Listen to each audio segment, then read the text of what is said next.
టాలీవుడ్ నుంచి OG movie వస్తుంది కదా పవన్ కళ్యాణ్ గారిది, ఎలా ఉంటుంది అనుకుంటున్నారు? బ్లాక్ బస్టర్ అయితే రీసెంట్గా చూస్తే అందులో నుంచి గ్లిమ్స్ అయితే రిలీజ్ అయినాయి, చూసారా? గ్లిమ్స్ ఎలా బాగున్నాయి, నచ్చింది. పవన్ కళ్యాణ్ గారు రానున్న రోజుల్లో సినిమాలకు దూరం అవుతారని టాక్ అయితే నడుస్తుంది. ఇస్ అ ఫ్యాన్గా మీ ఒపీనియన్ ఏంటి ఆ అవార్డు మీద? ఫ్యాన్స్ని ఎప్పుడు బాధ పెట్టరు అనుకుంటున్నాం. పొలిటికల్గా లీడ్ అవుతూనే ఇటు సినిమాల్లో కూడా వస్తారు. ఓజీ నుంచి మీరు నెక్స్ట్ ఎటువంటి అప్డేట్ కోసం వెయిట్ చేస్తున్నారు? ఓజీ రిలీజ్ కోసం. ఓకే. నెక్స్ట్ ఓజీతో పవన్ కళ్యాణ్ గారి క్రేజ్ ఆఫ్టర్ ఎలా ఉంటుందని మీ ఒపీనియన్? ఇంకా పెరుగుతుంది. ఆయనకి మనం చూసుకుంటే ఆయన ఇప్పుడు ప్రస్తుతానికి ఏపీలో అయితే పోటీ చేశారు. తెలంగాణ ఫ్యాన్స్ అందరూ అప్సెట్ అవుతున్నారు, ఈయన మూవీస్కి దూరం అవుతే మాకు దూరం అవుతారని. జస్ట్ దాని మీద మీ ఒపీనియన్ ఏంటి?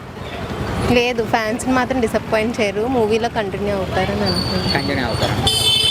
ఓజీ సరికొత్త రికార్డ్స్ క్రియేట్ చేసే అవకాశం ఉందా మన టాలీవుడ్లో? ఖచ్చితంగా చేస్తారు. పవన్ కళ్యాణ్ గారు ఇప్పుడు ఎన్నో మూవీస్ చేశారు కదా, అందులో మీ ఫేవరెట్ మూవీ ఏంటి? జల్సా. ఓకే. జల్సా రిలీజ్ కూడా అయ్యింది. నెక్స్ట్ ఓజీకి మన బాహుబలి రికార్డ్స్ ఓన్లీ టాలీవుడ్లో క్రాస్ చేసే అవకాశం ఉంది, ఆయన చేస్తుంది అనుకుంటున్నాను. వన్ వాటిలో పవన్ కళ్యాణ్ గారి గురించి మీరు ఏం చెప్తారు? He is awesome. Thank you.